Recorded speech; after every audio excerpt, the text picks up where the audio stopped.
Good evening, everybody, and welcome to Carving It Up Live right here on Facebook Live, YouTube, and on Twitter. I am Bryson Carver, as always, and tonight is a big, did I forget to say, big night. Game 4 of the 2022 NBA Finals tips off about 3 hours from now between my Golden State Warriors and the Boston Celtics. And tonight, folks, it appears that the season is on the line for my Warriors. I'll talk a little bit about, sort of the storylines leading up to the game. Mike Guido, my good buddy Mike Guido, is going to be joining the show in about 15 minutes to talk all things NBA Finals, plus LeBron James and him talking about, hey, I'd like to own a team in Las Vegas. I think LeBron would be a phenomenal owner. I'll discuss that with Mike later in the show, as well as all the storylines of the Finals. We'll talk more Draymond Green. At the end of the show, of course, I will predict Game 4 of the 2022 NBA Finals. So an NBA show, full NBA show today, folks. And I'm telling you, this is a big one, man. This is a big one. Because if the Warriors go down 3-1, I will still give them a chance, but probably under 5%.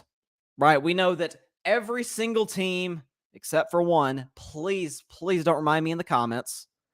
Every single team in NBA history that has been down 3-1 in an NBA Finals has lost. Again, except for one, 2016.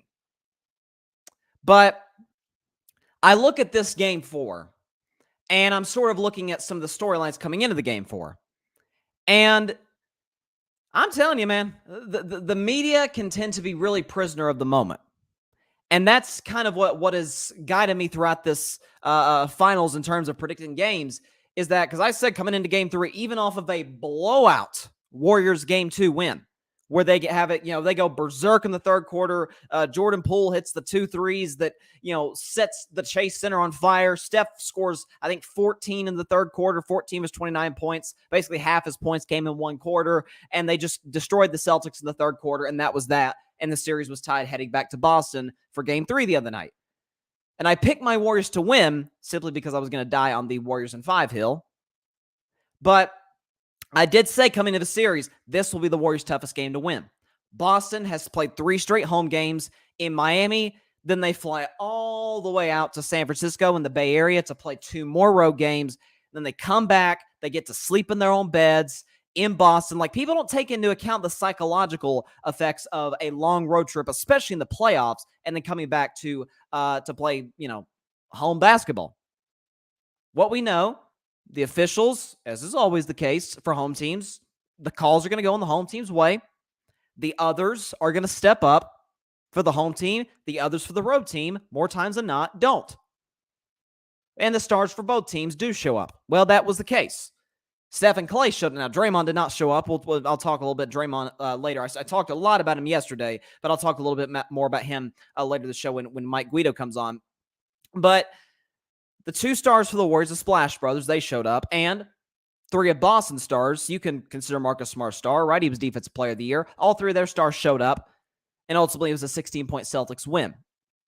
And I'm hearing a lot of this in the media today. Not necessarily anti-Warriors. I get they're down 2-1. I get Boston's closer to winning the championship than Golden State is. But I'm hearing this sort of narrative. It's a lot of off-season talk for the Warriors.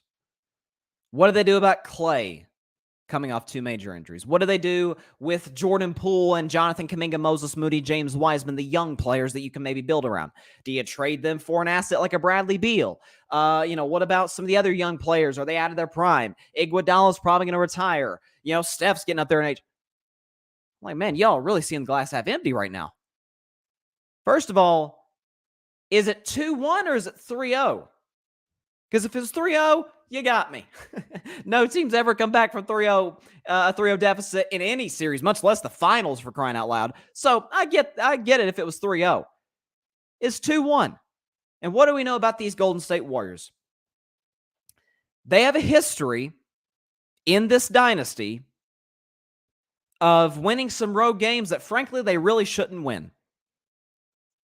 Take a look at Game 4 in 2015 against Cleveland. Ironically, the exact situation they're in tonight. Down 2-1 on the road in Cleveland. Difference was that Golden State team was completely inexperienced. Steph, Clay, and Draymond were not as good then as they are now. And they were facing this guy. Maybe you've heard of him. Who was it? LeBron James. They were facing him.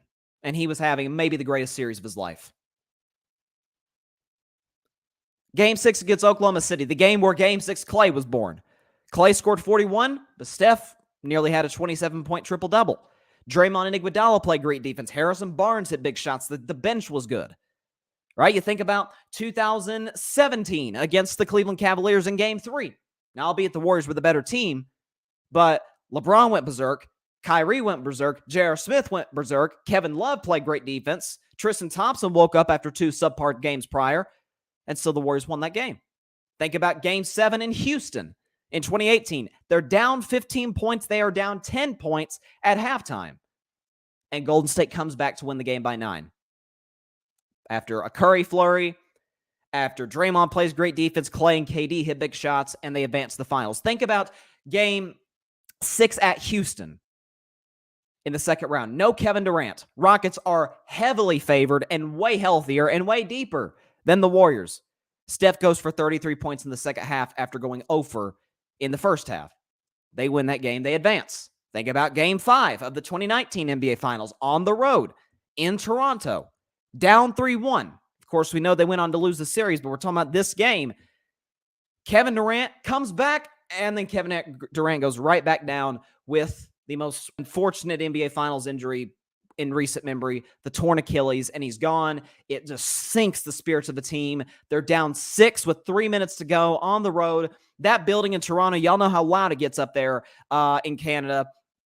It was about to, the roof was about to pop off the arena. Kawhi goes on a 12-0 run, and what happens? Klay hits a 3, Steph hits a 3, Klay hits a 3, Dubs win. They have a history of these type of games that, man, the odds are against them. And the odds are against them tonight. Vegas likes Boston -4, so certainly not like overwhelming favorites by any stretch of the imagination. But Vegas likes Boston by a decent margin. And so my concerns for the Warriors are this. Steph's foot. We know the play. He got tangled up with Al Horford. I said yesterday, I don't think I get that the Steph basically suffered the exact same injury 3 months ago in the regular season against the Celtics. The Marcus Smart play in the regular season and the Al Horford play the other night, totally different plays. I didn't say Marcus Smart committed a dirty play 3 months ago, but I did say he committed a reckless play. Al Horford's going for the ball. Al Horford's not trying to hurt anybody. He's not. We know Al Horford's a dog on the court and the nicest dude you've ever met off the court. He's not out there trying to hurt Steph Curry. I'm not. That was not intentional in the slightest, right? My concerns are Steph and will Steve Kerr, my dude, love Steve Kerr, defended him like crazy on this show. I need 2 guys to play 20-plus minutes. Kevon Looney to counter the size of Robert Williams and Al Horford. And I need Jonathan Kuminga to play about 15, 20 minutes tonight. I get that he's 19 years old. I get it. I really do. He's a kid. He's a year older than me. But length, athleticism, good Lord, can he run the floor? Excellent defensively. That's exactly what they need against Boston. Against the likes of Tatum. I mean, you tell me, you want Jonathan Kuminga on Jaylen Brown or you want Jordan Poole on Jaylen Brown? Okay? Jordan Poole's good for, maybe he plays the passing lanes well. He's a little bit James Harden-ish. Like James Harden, nobody will ever confuse James Harden for being, Gary Payton. Now, I'm talking about the OG Gary Payton. But Harden, to his credit, he'd average, a steal and a half per game in his prime by jumping the passing lanes. That's Jordan Poole. But he's never, it's barbecue chicken, as Shaquille O'Neal calls it. If you get one-on-one with Jordan Poole, you are licking your chops. I want Jonathan Kuminga on those 2 stars for Boston. Maybe even a Marcus Smart occasionally. Some of these scores that can come off the bench for the Celtics. That's my only 2 concerns. Steph's foot, and I'll talk about Steph in just a second, and whether or not Steve Kerr will use Kevon Looney and Jonathan Kuminga more than he has been. But let me look on the other side of the coin at Boston. What do we know about these Celtics? Man, they're inconsistent. One night, we're like, best team in the NBA. We know they're the best defense in the NBA. They've proven that in the regular season, certainly in the second half of the regular season, and all playoffs long. Their defense isn't going away. But there are games you can look at. Obviously, they dismantled Brooklyn in the first round. But from the second round against Milwaukee on to now in the finals, there are games like, God, Jayson Tatum might be a top 5 player. He's unbelievable. And he is. And there are games like, how are they even how did they even get here? They're turning the ball over. Tatum's missing shots. He's not aggressive. Jaylen Brown's settling for threes instead of getting to the hole. Al Horford is not getting involved in the pick and roll or defensively. And some of those games have come at home. Remember, everybody, including myself and my Warriors, everybody was dancing on Miami Heat's grave in Game 6 of the past round when they played the Celtics. I mean, Boston was like a 7.5, 8-point favorite. It was over. And what did Boston do? They apparently thought it was over too, because they came out complacent. They weren't aggressive. Miami is playing for their postseason lives. And there was a Game 7, which Boston won by the skin of their teeth. Right? Tonight's feels a lot like that Game 6. Everybody's writing the Warriors off. And I get it. Boston completely outplayed them in Game 3. Outside of Steph and in spurts Clay, there was not a Warrior who played well the other night. I thought Kevon Looney was good in the minutes he got. That's why I want Steve Kerr to play him more than he did, more than 17 minutes. So that's what it comes down to. And for the Celtics, Jayson Tatum. I've said since Game 1, I've been like, man, I didn't think the gap was massive. I thought Steph was better than Tatum. I think everybody thinks Steph is better than Tatum. But I didn't know the gap was massive. And what it comes down to is not that, Steph's a better scorer, shooter, all that, or Tatum's a better defensive player. Steph just keeps going at you and at you and at you. Aggressive, cutting, moving without the basketball, off the dribble, getting to the hoop, step back threes. If he's missed 5 shots in a row, he's going to take the next shot with 100%, 100% expecting the shot to go in. That's Steph Curry. Tatum, he misses a few shots, gets a little tentative. Now, to his credit and to his coach Ime Udoka's credit, Jayson Tatum's been a really good distributor all season long and in the playoffs. And he has the guys to go along with the ride with him. But man, he don't show up tonight because I think those Celtics role players are starting to maybe feel themselves a little bit. Playing at home, they're comfortable at home. But we've seen this before with the Boston Celtics. Games that they really should have won this postseason, they didn't. Game 5 against the Milwaukee Bucks.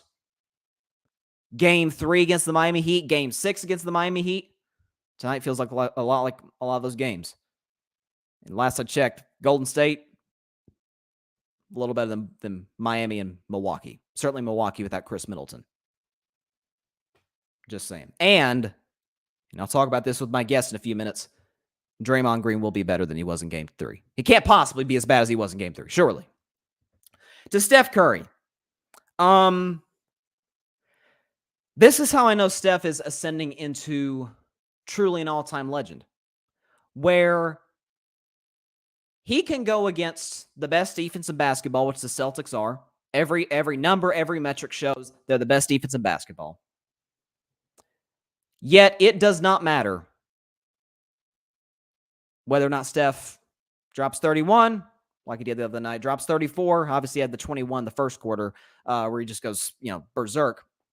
Or where he scores 14 in the third quarter of Game 2, scores 29 for the game. I'm hearing a lot of this notion Steph's not playing as well as he needs to. Steph has been the only player in this entire series. Maybe you can make a case for Jaylen Brown, but Steph's been the only player in this whole series that has not had a bad game. That said, I'm the biggest Steph fan in the world. That said, this is a legacy game for Steph Curry tonight. Hurt foot, down 2-1. Again, still has yet to win a finals MVP. Should have won in 2015 and 18, but that's another story for another day. these are the type of games that when we look at back at Steph Curry's career, like, okay, back against the wall, what did you do? So I'll leave it at that for Steph Curry. Okay, so coming on the show now is the host of Guido's Gridiron Blitz. My good buddy, would you please welcome...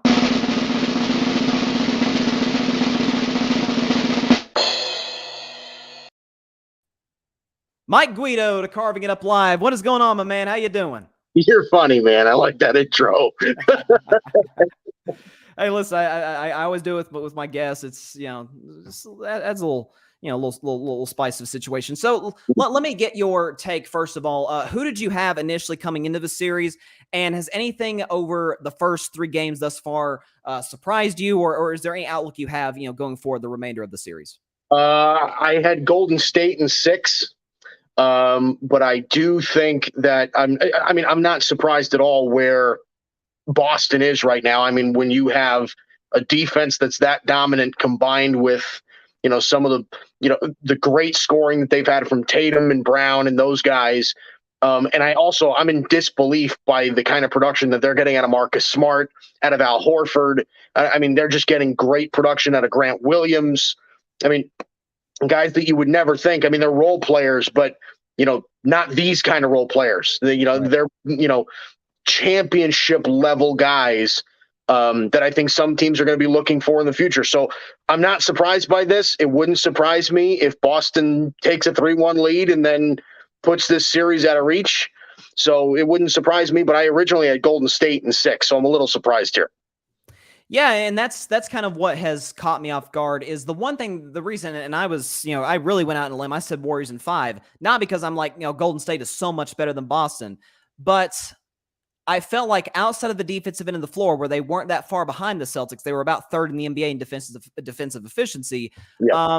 While Boston had tons of perimeter scores, I felt like Golden State had enough to be able to close out, these close games in these series. Again, remember, Boston has struggled in tight playoff games against Milwaukee, against Miami. Obviously everybody remembers they almost, gagged in Game 7 against Jimmy Butler and the Heat. Right. And so that's what I feel like it was going to come down to in some ways. And to their credit, they have executed well. Obviously, Game 1 in the fourth quarter was just a stunner. And then, closing out with a 4-point fourth quarter lead in Game 3 the other night. Let me ask you about Steph. I think he's been phenomenal in this series to this point. I've said on this show, not only does he need a championship, he needs a finals MVP because that's the one box he has not checked in order to put himself definitively in the top 10 all time. If that were to happen, would he be in your top 10? Man, put me on the spot here, but probably yes. I think there might be a little bit of recency bias there because, again, you and I are both young guys. We're watching these guys now, so, we didn't get to watch Larry Bird play. We didn't get to watch Dr. J play. We didn't get to watch Moses Malone play. Like we didn't get to see any of those guys, any of those borderline top 10 guys. But listen, outside of LeBron James, I don't think I've seen a player in the NBA that has made a bigger impact on the game than Steph Curry. I just don't think I have. So regardless of whether he wins another finals or if he wins a finals MVP, I still think he should be in the conversation. So, I'm not sure he's surpassing Magic as the best point guard ever, but I think he's certainly up to this point, probably second. Look, as I said before, the way that he changed the game and the way that he's become unguardable in a different way than most guys were. Because you got to remember, when guys are deemed unguardable, it's their super athletic ability. It's their, the way they dribble the basketball. And make no mistake, Steph can certainly dribble. But, you never used to have to guard a guy at the logo. You never used to have to guard a guy from 35 feet out. Like you didn't have to do that. However many feet to the 3-point line, like that's it. And Steph Curry makes you literally rethink how you play defense. It's really incredible. And that's what has really puzzled me in this series, watching how Boston has defended them with this drop coverage with Al Horford and Robert Williams on these pick and rolls. I'm like, man, your heels have got to be above that 3-point line. if he drives past you, fine. You've got, some really good interior defenders. If you're talking about guys coming and help, whether it's Jaylen Brown or guys like Grant Williams, Derek White. But I've been really surprised by the defensive scheme that Ime Udoka has used against Steph, which he, for the most part, has taken advantage of. To a player now who has had not a very good series, who's had a bad finals at this point, my guy Draymond Green. I was pretty hard on him yesterday. I think the notion that, the podcast, the issue. Look, he was doing the podcast since November, right? He's been talking junk about certain guys or giving certain strategies about certain teams, since he launched the podcast. I don't think now that they're losing and now that he's not playing well, we should point to that and say, well, that's the issue. What's sort of your take on Draymond Green this series and what he needs to do in order to turn his game around and thus turn the series around?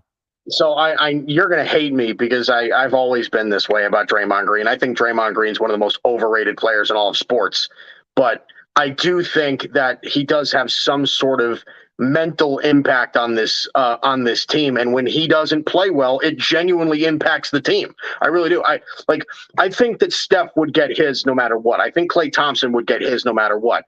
And Draymond certainly is a very physical defender, and he can do all of those things. But I've always said the same thing about Draymond Green. If he really wanted to be, that legitimate third piece, because I think, again, he's, at least in my eyes, and I know he gets portrayed like this because he's like that next guy after Steph and Klay, right? But if Draymond really wanted to be that legitimate third guy, he's got to be a more efficient player with the basketball. And he needs to be more aggressive offensively. You can't claim, well, I mean, he could score 20, 25, but he just chooses not to. That's not the kind of player he is. Well, eventually I'd like to see you score 25 if you have to. That's what the game calls for sometimes. I'm tired of seeing Draymond Green shoot 2 for 3, have 9 rebounds, 7 assists, and, go 2 for 4 from the free throw line. That's not helpful in the NBA Finals. You need guys that can really contribute that way. Stop putting so much pressure on Andrew Wiggins and Jordan Poole and guys like that to carry that load of scoring if you're not going to do it yourself. So that's really my feeling on it. You have to become a more efficient and a more confident offensive basketball player, especially when it comes to, driving and cutting to the rim and taking outside jump shots. He can hit them. He just doesn't take them as well or as much as he should. And, the thing with Draymond is, and I've thought about this, Kevin Durant joining the Warriors obviously was, talking about a blessing or a curse. Of course, it was a blessing. He brought 2 championships there. But I think in some ways it was a curse to Draymond Green because now he's being asked, hey, you got to defer to KD, you got to defer to Steph and Klay. Those are our 3 guys. Those are our 3 perimeter scorers. And just however you got to do, get them the ball, whether it's in the pick and roll nowadays. But, obviously the motion offense that they run, the 5 out with him playing, the 5 in the small death lineup that they like to use. Right. I think he has struggled to sort of get back to what he was, pre-2017. I mean, you're a Cavs fan. You remember 2016. He was the second best player on the court, Mike. I despised him. But I'm telling you, I mean, what was it? 32, 14, and 9 in that game 7. He would have won Finals MVP had Golden State won that game. Right. And so I think some of that is a confidence issue. I mean, I've for what it's worth, I saw him warm up in a game against the Atlanta Hawks. He was great from 3-point range. He's just over and over 5, 6 makes in a row. I think some of it's a confidence thing with him. And I mean, look, you're right. You can't be giving us 2 to 6 points a game. There's got to be more aggression there. And the Warriors are a better basketball team when he's giving you 12, 14 points a game as opposed to 6. He's also a very stubborn player in that respect too. Yeah. If he gets told to do one thing, he kind of says, "Okay, well, I'll do it," and then he kind of overdoes it.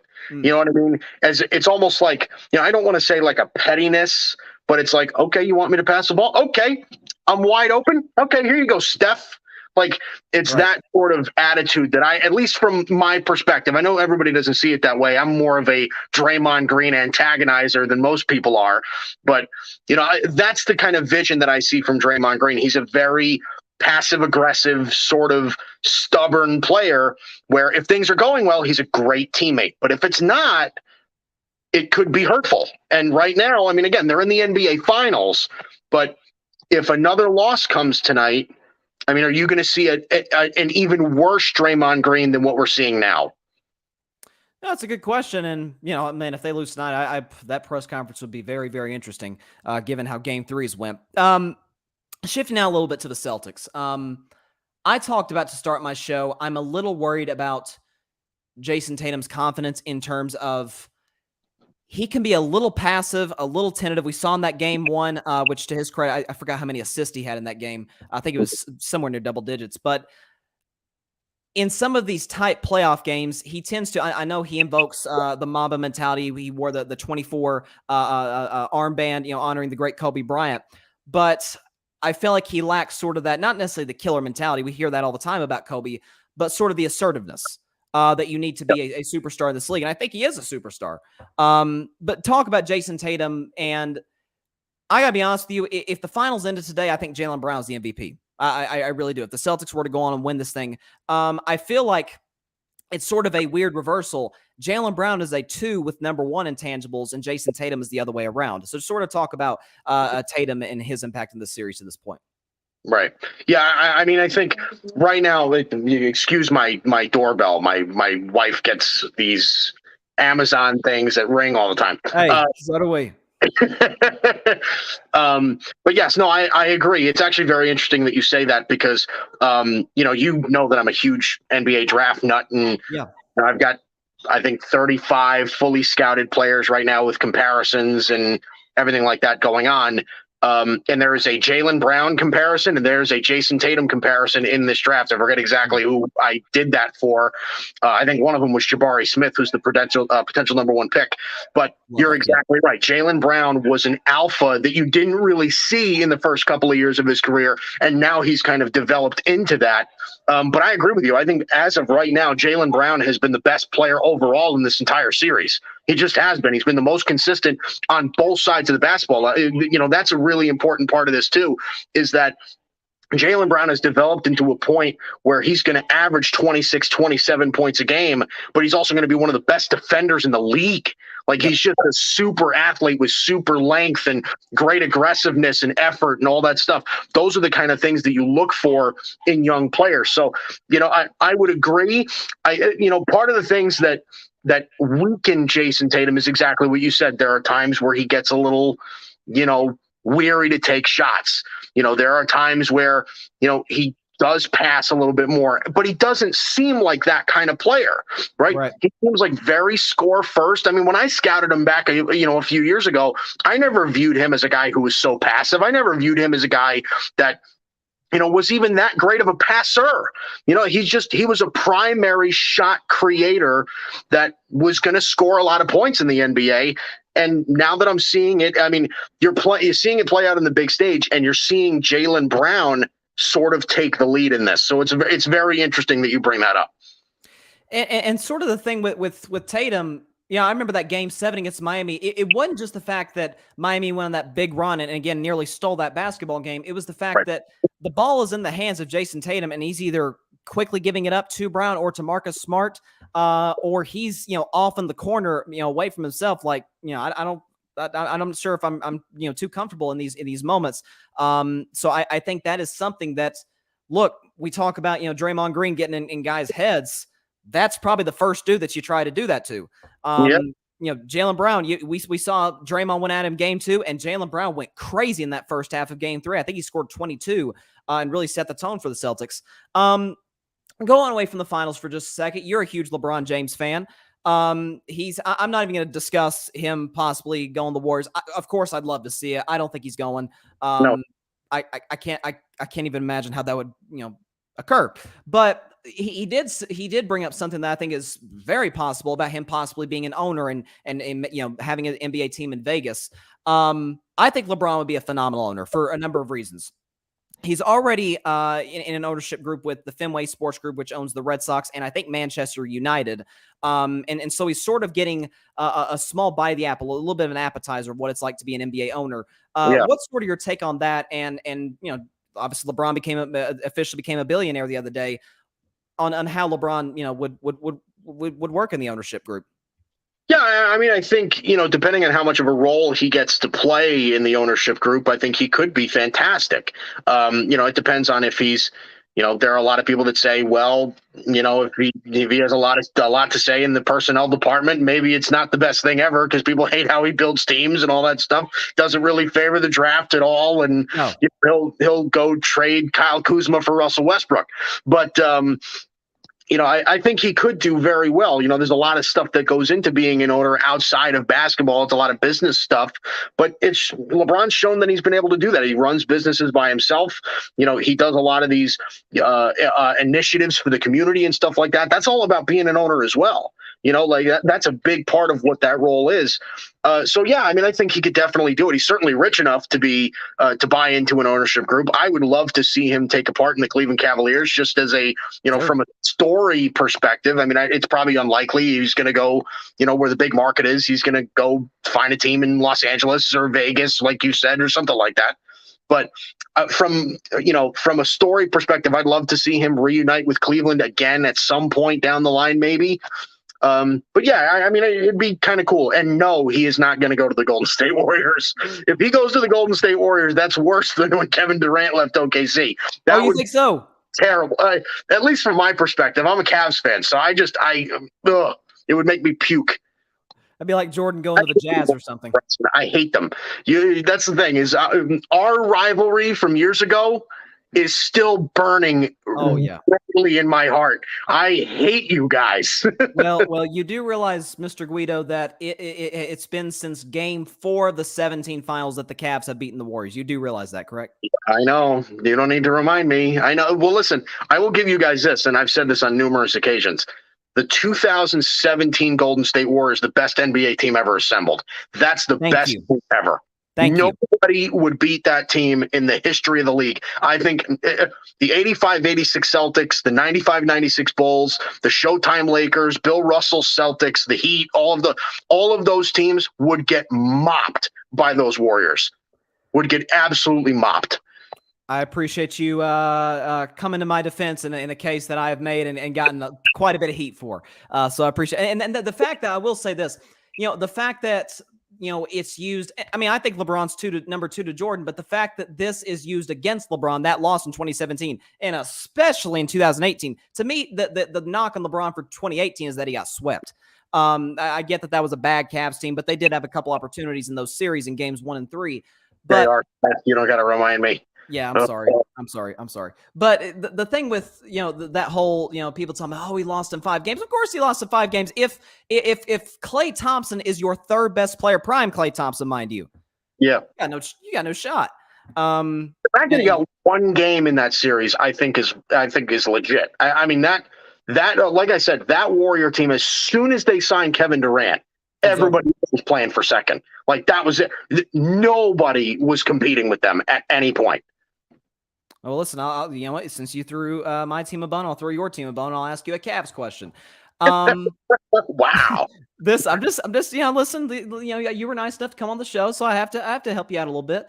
The Cavs had, I would call a good season. Obviously, they fell short in the 2 playing games against Brooklyn and Atlanta. But given the expectations, the fact that they even got to that point is some would say miraculous. Yeah. I would argue Cleveland we're talking about next year being, and I know the East is tough. It is loaded. I think it's better than the West, clearly. Yeah, right now, yeah. But 5 seed? You're talking about, here's why I say that. Darius Garland's already an all-star. This team, it looks like 2 different basketball teams with and without Jared Allen. Obviously got injured, and that's really what caused the Cavs a free fall at the end of the season. Yeah. I don't know what to make of Brooklyn. What are the moves that they're going to make? You look down at Chicago. Do they trade Zach LaVine? I got a lot more questions than answers with some of the bottom playoff teams in the East. The Cavs, I get a lot of answers. I know it's young, and JB Bickerstaff is a young coach, but I like the direction this team, even coming from a Warriors fan's perspective, I like the way that the direction that this team is going. What say you? Yeah, I agree. I think you could easily make the case that Evan Mobley was the best player in last year's draft.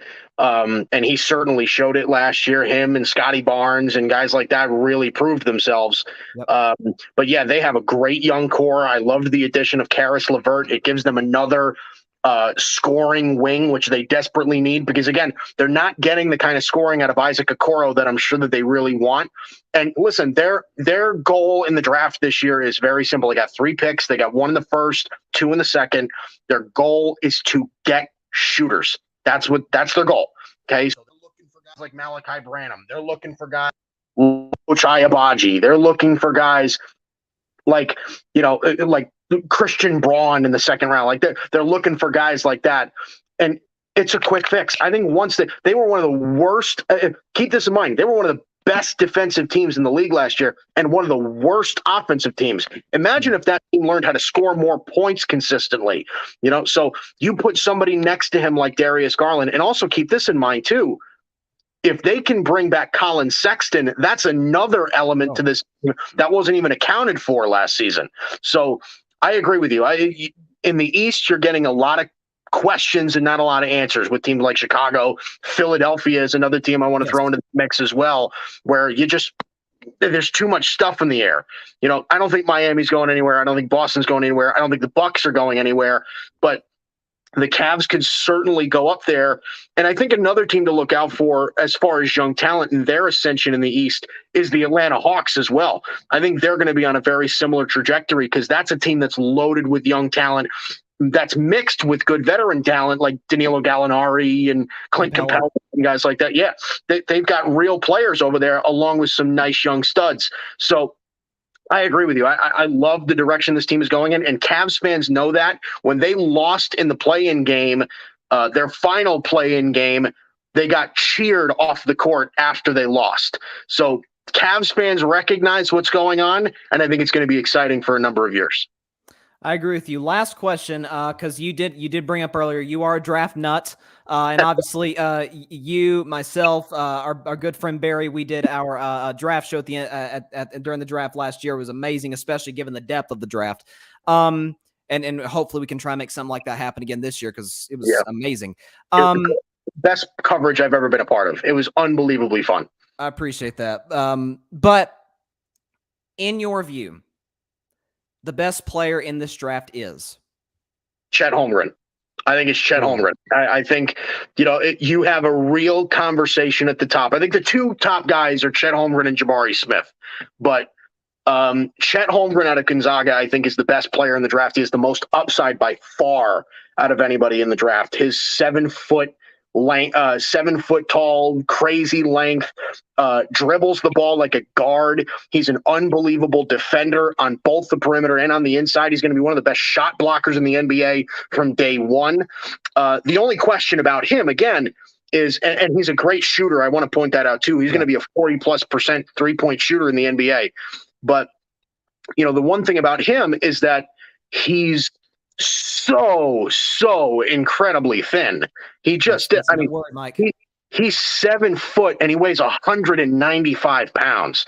Like he's just a thin guy. So I'm not too worried about that because it feels like, a lot of these guys that come into the NBA that are real thin, they either find a way to make it work or their bodies fill out and it's not really a problem. I mean, Kevin Durant was like the thinnest guy I've ever seen go into a draft. I mean, and he couldn't bench press like 125 pounds. No. He could not lift any weight. And look at him now. He's probably the best scorer of all time. Like, he's just unbelievable. I think Chet Holmgren has the best upside in the draft. And this is Chet Holmgren. You're going to think, I think you're going to resonate with this because, again, we covered the draft last year. Chet Holmgren would have been the best player in last year's draft as well. I think over Cade Cunningham. No kid. Yeah, I think he's better than Cade Cunningham. Cade Cunningham is, almost flawless as a prospect. There was really no real weakness with him. But the same thing with Cade Cunningham. He did a lot of things really well, but he didn't have that one quality that really stood out. Chet Holmgren has about 4 of those qualities. Like, he's just an incredible prospect, but he's a project. You have to develop him. So right now I would say it's Chet Holmgren. All right. Mike Guido, his number one flaw is that he is a fan of those Yankees who gave up 3 home runs in 7 pitches. But that's neither here nor there. We won the game, though. You did. I guess that's all that matters. Hey, listen, I got a problem with you being a Cavs fan, but you being a Yankees fan makes me want to absolutely puke. It makes me want to absolutely. You and I really shouldn't be friends, Bryson. No, we really shouldn't. I should kick you off the show right now, and that's what I'm about to do. All right, Mike Guido, appreciate you coming on the show, my man. Thanks, buddy. I appreciate it.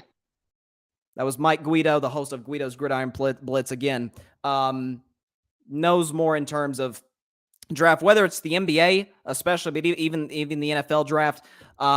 This dude scouts like his life depends on it. So shout out to him.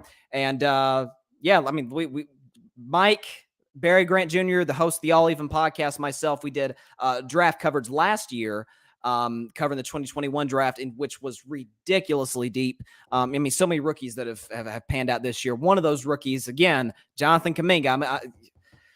I need 15 to 20 minutes from Jonathan Kuminga. Is that too much to ask? Okay. So, especially, being the wing defender that he is. But again, this draft is deep. I'm more of a Jabari Smith guy for the simple fact, and I hear the comparisons to Kevin Durant. I mean, I wouldn't put those kind of expectations on Kevin Durant. Like Mike mentioned, in my view, is the most gifted scorer the game's ever seen. I mean, you've heard me talk about it all the time. He could do literally everything. But in frame, in shot making, go off the dribble, he's a better finisher at the rim than KD was when he first came in the league out of Texas. I like Jabari Smith more than I do Chet Holmgren. Like Mike mentioned, he is ridiculously thin. I didn't know he was under 200 pounds at 7 feet tall, but that's going to be something. And like Mike said, I mean, think about somebody like Brandon Ingram, for example. He brought up Kevin Durant, how slim he was coming into the league, which is a great point. But Brandon Ingram in 2016, coming out of Duke, obviously he was drafted by the Lakers, number 2 overall in 2016. That kid was like literally, when we say skin and bones. It was crazy. So, yeah, it's maybe that, obviously putting on some more weight. Lonzo Ball was really skinny coming to the NBA. I mean, who is there a better example than the best player in the finals, Steph Curry? I mean, not even just looked like a little kid, but like in stature, in his overall build. And look how Steph has put on some muscle over the past 13 years of his career. So that is a fixable issue, right? It's not like he's got injury problems or this and that, or he's got an issue when it comes to, you question his drive or anything like that. So yeah, Chet Holmgren could very well be the best player in this draft, and it's likely he does go number 1 overall to, I think the Orlando Magic have the number 1 pick. So we'll see. But it is a good draft, no question. And okay, it's a little bit of a shorter show than usual, but it's time. I'm nervous.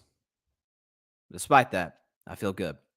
Again, Game 4 of the 2022 NBA Finals is tonight between my Golden State Warriors and the Boston Celtics. The Celtics lead 2-1. Here we go.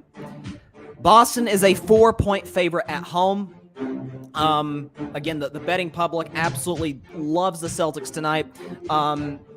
I understand the sentiment. Again, as I detailed at the beginning of the show, I understand why they would love Boston. My thing is this. Again, Boston has been ridiculously inconsistent at home. They're 6-4 now. They were 5-4. Obviously, they win Game 3. So 2 games over 500 at the TD Garden. Again, the fans are going to be out of their minds. They're going to be wanting to see, hey, can our team take a commanding 3-1 lead in this series and basically put a chokehold in the series and convince the vast majority of NBA fans that this baby is a wrap. You know me, I'm a Warriors fan, so I'm not dying till my team dies, right? But 3-1 is something that only, I think, 15 teams in NBA history have ever come back from in any series, and one team has come back from that deficit in an NBA Finals. So you have that aspect to it. But the thing I like about Golden State is a few things. Number one, it actually starts with the Boston side. You look at the stat sheet, and the 3 stars for the Boston Celtics, Jayson Tatum, Jaylen Brown, and Marcus Smart. From Brown, Tatum to Smart, 27 points, 26 points, 24 points.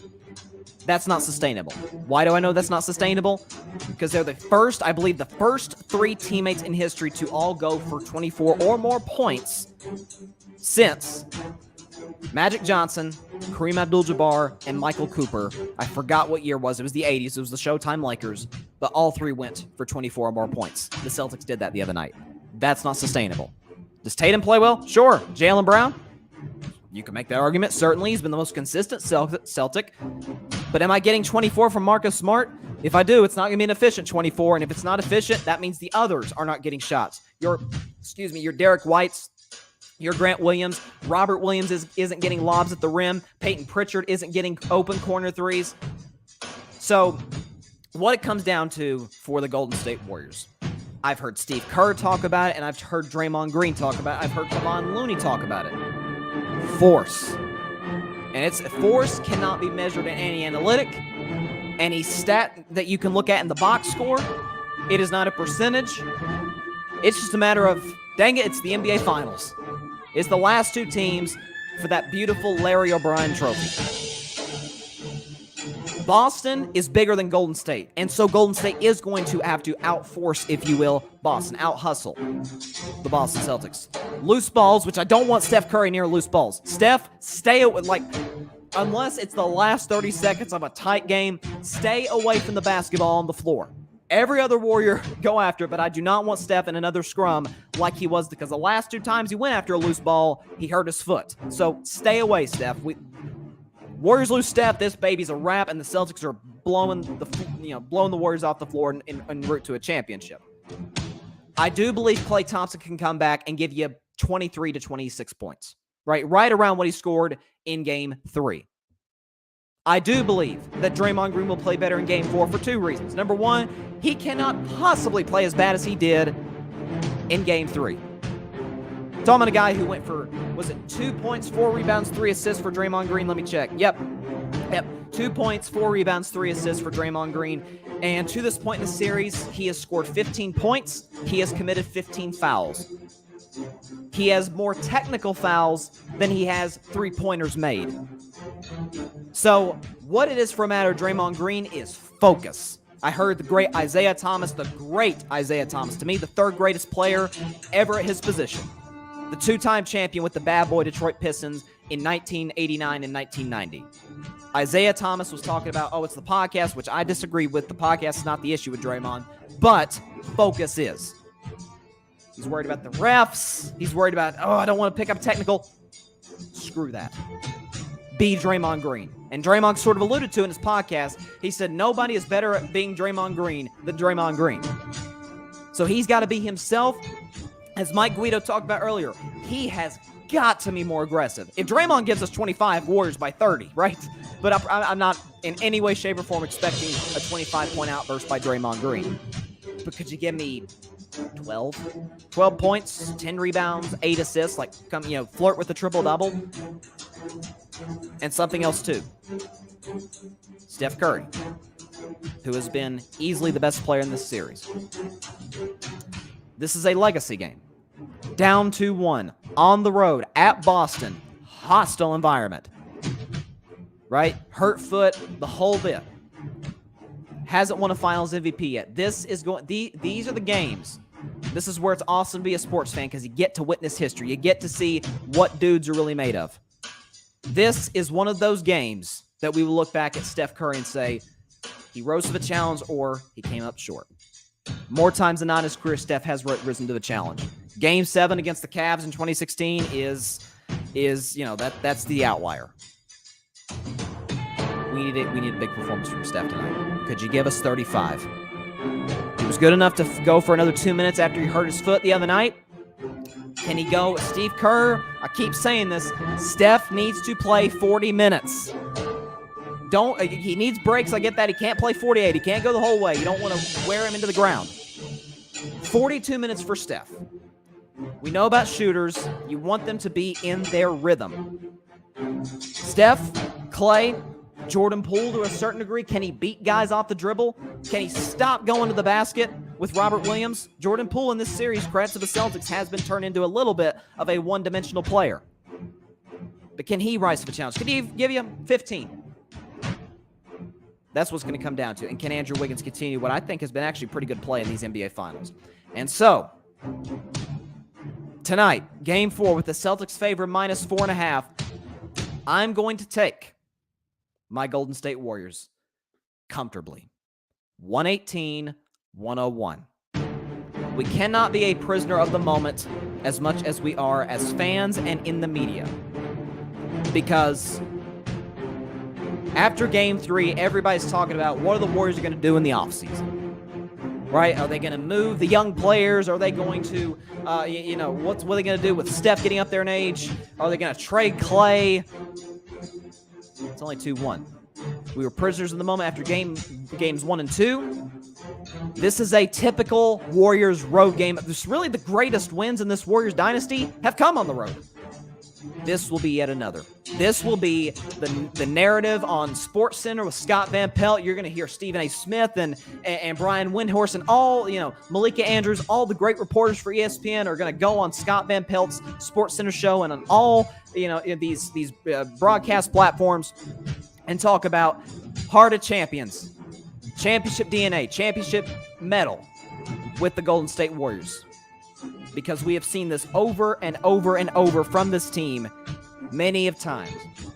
So I will take the Warriors to win Game 4, 118-101. Steph Curry will rise to the challenge with a beat-up foot. Draymond will play exponentially better than he did in Game 3. Clay will give us 23, and everybody else will follow suit. And Boston will get a little tight, and they will not be near as aggressive on both ends of the floor to start the game than the Warriors. That's something else for the Warriors too, is setting the tone right out the gates. Because Boston did in Game 3. I think they started, it was like 10-2 in like the first 2 minutes. Jaylen Brown, again, went crazy. Don't get it twisted. The Warriors are hearing the noise. Klay Thompson, Draymond Green, they're all hearing the noise. That's what's going to come down to. So, Warriors win this game tonight, 118-101. John says he thinks it's going to be closer than that. It could be. I mean, I'm not ruling that completely out. I'm not saying, this is going to be a Dub Nation domination, as I call it.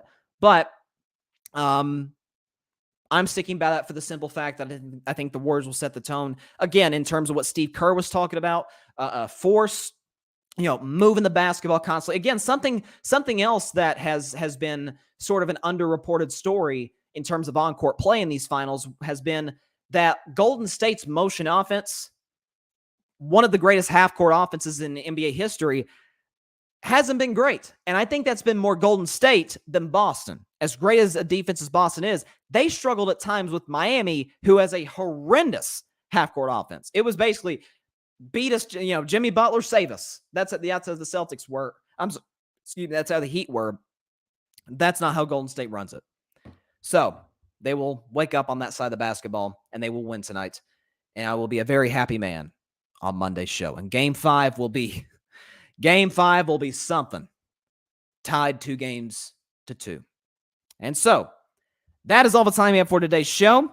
Appreciate everybody stopping by. As always, be sure to catch Carving Up Live on Monday at 6 p.m. Eastern, 3 p.m. Pacific time on Facebook Live, YouTube, and on Twitter. Also, be sure to catch the Carving It Up podcast on Spotify, iHeartRadio, Google Podcasts, and on Anchor. This is a big one tonight, folks. I said before Game 3 that by Game 4, we will know definitively who will win the series. And I think that is regardless of who wins tonight. Golden State wins tonight, they're winning the series. Boston wins tonight, they're probably going to win the series. Stay tuned for tonight. It's going to be fun. Also, in terms of the Carving It Up podcast world, be sure to catch episode 9 of the Carving It Up U.S. President's Edition. Myself, along with my co-host Isaac Lawson, will have easily the least controversial episode of the series. Because everybody and their family and their friends, everybody agrees on George W. Bush and Barack Obama and Donald Trump and Joe Biden. Everybody agrees on these 4. Okay, I'm being a little facetious. Nobody agrees on these 4. But we will talk about the 4, what they did do in office, what they, in some cases, maybe didn't do in office. And this is our last episode of the series when it comes to talking about the presidents in chronological order. And the next week is where the fun's at, because we're going to rank the presidents. We're not going to rank President Biden because no list that's ever been made by any credible historian has ever ranked the current president, because they're not done. So, Isaac Lawson, myself, tomorrow at 7 a.m. Eastern, 4 a.m. Pacific time on Spotify, iHeartRadio, Google Podcast, Anchor, and on YouTube. So be sure to check it out. Hope everybody has a great weekend. Game 4 of the finals tonight. I cannot wait. I cannot wait to gloat after my Warriors win this one comfortably. The heart of champions. You're going to see it tonight. And so have a great weekend, everybody. Stay safe out there. God bless you all. Peace out. Dub Nation Domination. Thanks so much for watching the show on YouTube. Be sure to click that big red subscribe button and go check out the other clips and full shows of Carving It Up Live. Have a blessed day.